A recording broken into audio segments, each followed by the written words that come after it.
Shalom, a paz de Cristo, meus irmãos.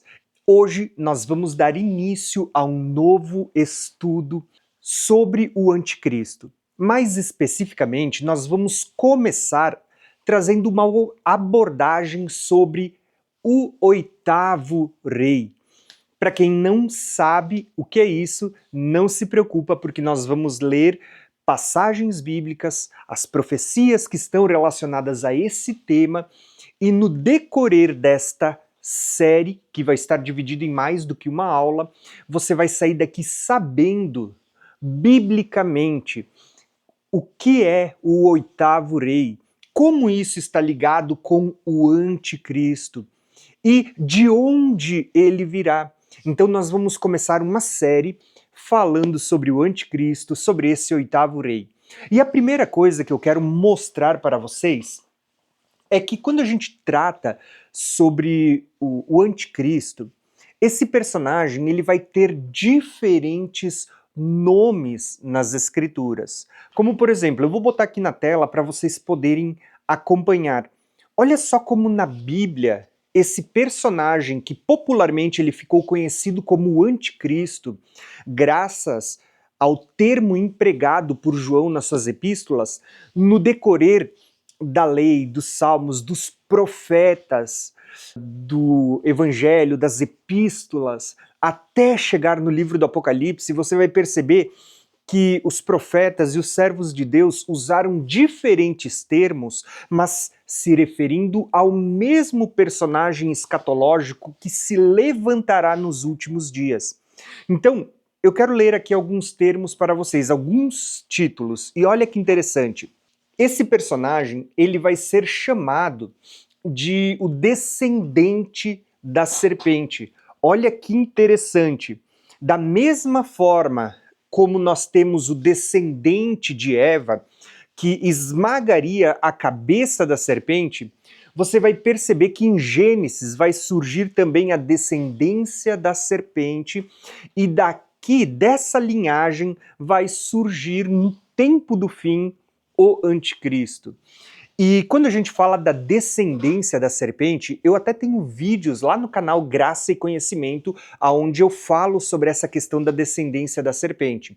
Você vê que já no primeiro dia da criação, Deus faz separação entre luz e trevas. A luz, você vai ver que está apontando para os filhos de Deus, enquanto as trevas vai apontar para a descendência do maligno, que está presente desde o princípio. Então, quando a gente chegar a ler o Apocalipse, você vai perceber que o Apocalipse ele está completamente ligado com o que aconteceu no livro de Gênesis. Por quê? Porque Deus revela o fim desde o princípio, está todo conectado. Então, o primeiro título que ele recebe é de o descendente da serpente. Só que quando a gente começa a avançar, saindo do Pentateuco, indo para os profetas, vocês vão perceber que ele também vai ser chamado de o rei da Assíria. Você vê isso em Isaías, você vê isso em Malaquias. Isaías também vai ter outros nomes, outros títulos, como por exemplo, o maligno, o rei da Babilônia. Lembrando que as pessoas às vezes dizem assim, mas Tiago, como é que ele pode ser chamado de o rei da Assíria e também de o rei da Babilônia? E você vai entender isso no decorrer das próximas aulas, porque você vai perceber que Deus está usando arquétipos, Deus está usando figuras que estão tipificados em muitos governantes para mostrar aquele que se levantará no tempo do fim. Então, no decorrer, você vai ver que em determinadas histórias, em determinados momentos, o faraó é uma figura de anticristo, nos dias de Moisés. Você vai ver que depois se levanta a Síria e você tem Senaqueribe, outra figura que aponta para o anticristo do tempo do fim. Quando você vai para a Babilônia, você tem ali Nabucodonosor. Então você tem outra tipologia, outra figura apontando para o anticristo no tempo do fim. E assim sucessivamente, quando você vai para os medos e persas, quando você vai para a Grécia, na Grécia você vai ter um personagem no tempo do fim chamado Antíoco Epífanes, que vai profanar o templo. na primeira aliança. Você percebe que ele é um arquétipo, ele é uma tipologia bíblica que está apontando para o que vai acontecer no tempo do fim? Deus veio deixando figuras para que nós pudéssemos sondar e entender. Por isso que você vai perceber que quando chega nos dias de Jesus, tem o Império Romano. Você vai ver que muitas vezes o imperador, o César, ele vai se tornar uma figura do anticristo nos dias de João. Então, esta figura deste personagem no tempo do fim, ele vem sendo retratado diversas vezes nas Escrituras. Por isso que muitas vezes ele vai ser chamado de o rei da Babilônia ou do rei da Assíria. E tudo isso a gente vai aprofundar no decorrer destas aulas, se não nesta, nas que virão em seguir. Vai ser uma série que eu vou tentar trazer assim de uma maneira bem completa, muitas coisas ligadas a esse tema sobre o anticristo e o oitavo rei. Ainda em Isaías, esse personagem ele vai receber o título de o dominador da terra, de o destruidor, de o pérfido, o destruidor, o assírio. Quando a gente vai para Jeremias, você percebe que Jeremias também vai aparecer ali sendo chamado de o destruidor das nações. Quando a gente avança para o livro de Daniel, e nas próximas aulas eu vou trazer Daniel para você perceber esse personagem ali neste livro, Daniel vai chamar ele de o chifre pequeno, de o rei cruel, o mestre de intrigas, o homem vil, o príncipe que virá, ou o assolador, e o rei do norte.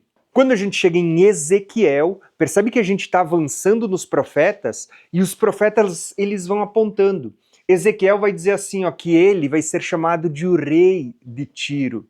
É interessante porque em Ezequiel existem ali algumas figuras. Se eu não me engano, você vai ver a figura de o príncipe de Tiro e o rei de Tiro. Um deles vai ser a figura de Satanás e outro do anticristo.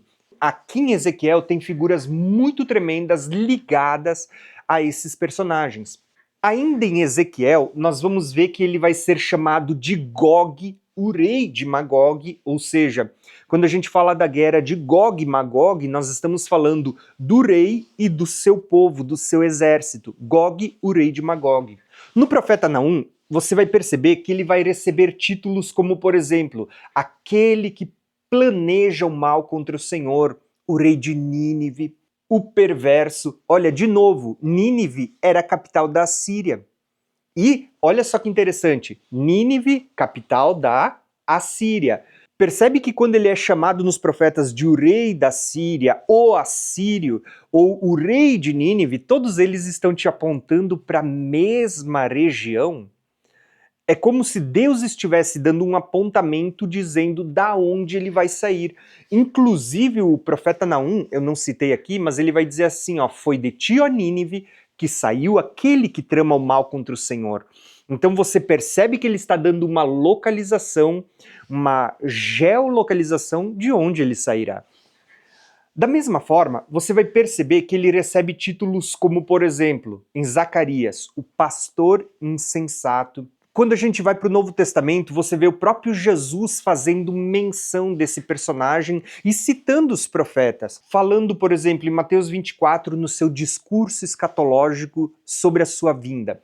Ele diz assim, ó, que ele é o abominável da desolação, do qual o profeta Daniel já tinha falado. Quando a gente lê o Evangelho de João, ele é aquele que vem em seu próprio nome. Quando a gente lê Tessalonicenses e as epístolas de Paulo, você vai começar a perceber que ele vai ser chamado de o homem do pecado, o filho da perdição, o iníquo. E olha que interessante, para quem não sabe, Paulo está tirando essa linguagem do livro de Isaías. Você vai ver que existem essas conexões entre Tessalonicenses e o profeta Isaías, porque Paulo ele vai dizer assim, ó, que esse personagem que ele vai chamar de o homem do pecado, filho da perdição, o iníquo, ele diz, o próprio Senhor matará com o sopro da sua boca por ocasião da sua vinda. Ou seja, ele está dizendo que Jesus, na sua vinda, vai destruir o anticristo, que está recebendo esses títulos. Só que da onde Paulo tirou essa revelação? Né? Deus mostrou para ele, Jesus apareceu para ele e revelou? Não. Você vai ver que esse texto ele se encontra lá no profeta Isaías, ou seja, Paulo ele está interpretando os profetas, ele está aplicando isso para o futuro. E com isso eu não quero dizer que Paulo não recebeu revelações, pelo contrário, eu tenho até vídeos no canal mostrando como Jesus apareceu para Paulo diversas vezes e trouxe muitas revelações sobre o mistério de Cristo, sobre a sua vinda, sobre arrebatamento, sobre dons espirituais, sobre tantos assuntos que antes estavam ocultos, mas que por causa do tempo em que ele estava vivendo, esses mistérios foram revelados. Assim como nos nossos dias, no tempo do fim, o profeta Daniel também diz que o conhecimento se multiplicará e muitas coisas que estavam seladas nos dias de Daniel, nos dias dos apóstolos, durante todo o tempo da história, no tempo do fim, será revelado. A gente está vivendo dias proféticos. Então olha que interessante, só para a gente finalizar essa primeira porção, olha quantos títulos esse personagem está recebendo. Quando a gente continua lendo João, você vai ver agora nas epístolas joaninas que ele vai receber o título que é pelo qual ele é mais conhecido, o Anticristo, que é aquele que se opõe a Cristo. Então você tem aqui, ó, títulos como, por exemplo, o Anticristo, o Mentiroso, o Enganador, ou títulos como aqueles que muitas vezes eu nem listei, que mostra o que ele fará, aquele que nega que Jesus veio em carne. E por fim, quando a gente chega no livro do Apocalipse, você vai ver que isso está muito ligado com Daniel também. No livro do Apocalipse, você vai perceber que esse personagem, que nós listamos aqui diversos nomes, você vai perceber que no livro do Apocalipse ele vai receber o título de A Besta. Ele vai receber muitas vezes o título, segundo alguns intérpretes, como falso profeta. Embora essa questão do falso profeta, nós ainda vamos ter um vídeo só para falar disto, porque enquanto algumas pessoas dizem que o anticristo é também o falso profeta, existe uma outra linha de interpretação que eu quero apresentar para vocês, onde o anticristo e o falso profeta são dois personagens diferentes. E eu digo para vocês, vale a pena estudar porque tem muita coisa sobre isso.